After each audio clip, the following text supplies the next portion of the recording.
গ্রীষ্মে সবুজে সবুজ হয়ে উঠেছে বনানী। সবুজে বেষ্টিত আমাদের বাগান থেকে একটি লাউ কেটে নেব। স্বাদের লাউ, এর মধ্যে কত যে স্বাদ লুকিয়ে আছে কে জানে। ডেইলি লাইফের পক্ষ থেকে সবাইকে শুভেচ্ছা জানিয়ে শুরু করছি আজকের ভিডিও। লাউয়ের খোসা দিয়ে ভর্তা তৈরি করব। এই ভর্তা সবারই পছন্দ, বিশেষ করে মহিলাদের অনেক পছন্দ।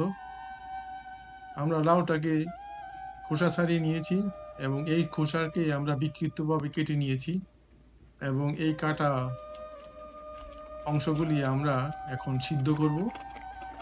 সিদ্ধ করার সময় আমরা পেঁয়াজ কুচি এবং রসুন কুচি দিয়ে দিব। তেল নুন চড়তা, তার নাম ভর্তা। প্রবীণদের বাস্তবতার কিছু কথা যুগের পর যুগ বহন করছে আমাদের সংস্কৃতি।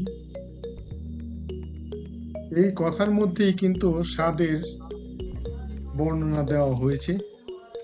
তেল নুন চড়তা, এর অর্থ হলো যে এর মধ্যে যে ইনগ্রেডিয়েন্টস থাকবে সবকিছুই একটু বেশি বেশি থাকবে। যাই হোক, আমরা মূল পর্বে চলে আসি। আমরা এটাকে সিদ্ধ করে নিয়েছি, লাউয়ের খোসাটা। এখন আমরা এটাকে ব্লেন্ড করব। তাহলে আমরা এটাকে ব্লেন্ড করব।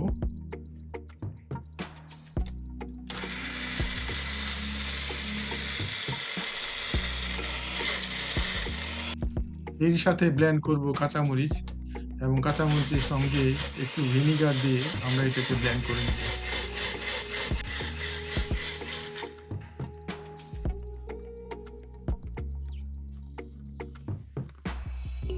আমাদের কাঁচামরিচ এবং লাউয়ের খোসা ব্লেন্ড করা হয়ে গিয়েছে। তাহলে আমরা মূল পর্বে চলে আসি।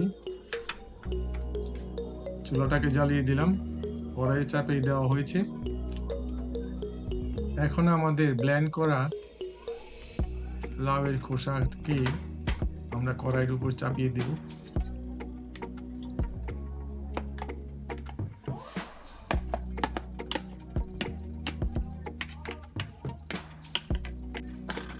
এরই সঙ্গে আমরা কিন্তু মরিচের পেস্টটাকেও দিয়ে দিয়েছি। দুটাকেই একসঙ্গে আমরা কুক করব।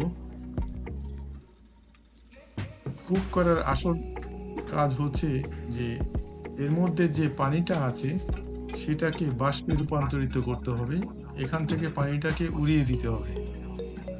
এই কাজটি আপনার অতি সাবধানতার সাথেই করতে হবে, কারণ কুক করার সময় এর ভিতর থেকে বাবল উঠবে এবং এই বাবলটি আপনার শরীরের যে কোনো অংশে ক্ষতি করতে পারে অথবা পুড়ে যেতে পারে।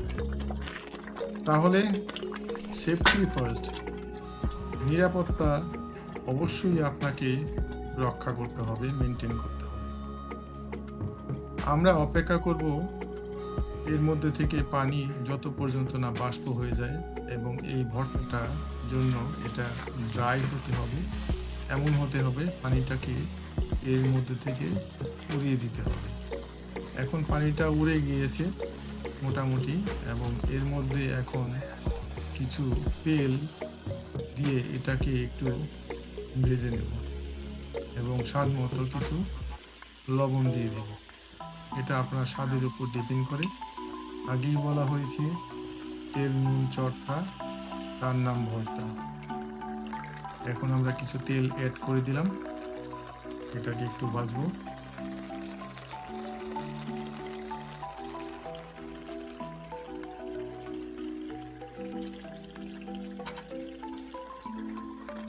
এইভাবে নেড়ে চেড়ে দিতে হবে, তেলটা যেন সব জায়গায় মিক্স হয় এবং এটা একটু ভাজা ভাজা হয়।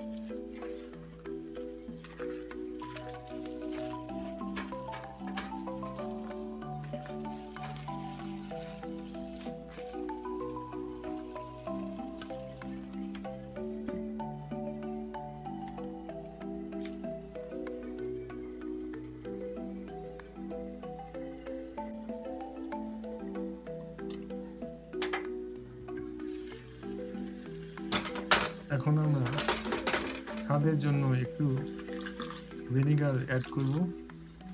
আমি সাধারণত টক এবং ঝাল পছন্দ করি, তাই আপনাদের রুচি অনুযায়ী আপনারা এই তারতম্যটা দেখে নেবেন এবং সেই অনুযায়ী রান্না করবেন।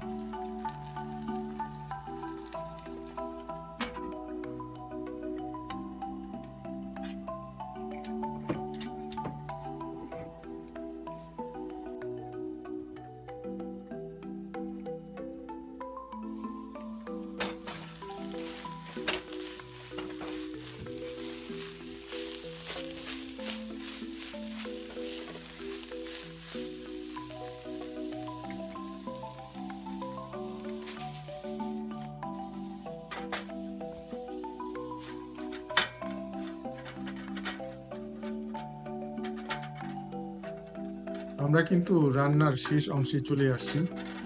এখন শুধুমাত্র সম্ভার দেওয়ার পালা অথবা তড়কা দেওয়ার পালা।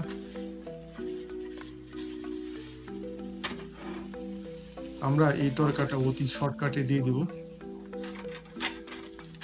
মাঝখানের অংশে একটু স্পেস করে নিয়ে এটার মধ্যে আমরা তেল এবং শুকনো মরিচ ভেজে নেব।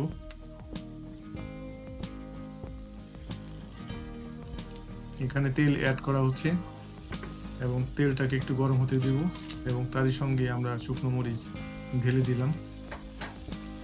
এই শুকনো মরিচটি একটু ভাজা ভাজা হবে, তাহলে ভর্তার মধ্যে একটা মরিচের নির্যাস থাকবে, সেটা খেতে অনেক সুস্বাদু লাগে।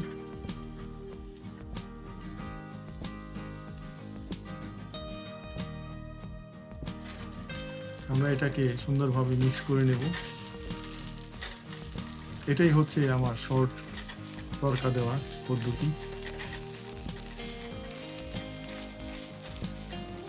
এভাবে আমরা ভর্তাটাকে শেষ করে পরিবেশনের জন্য উঠিয়ে রাখবো। তাহলে আজকে এই পর্যন্তই।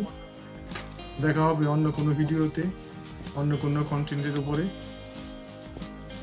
Until then, good by.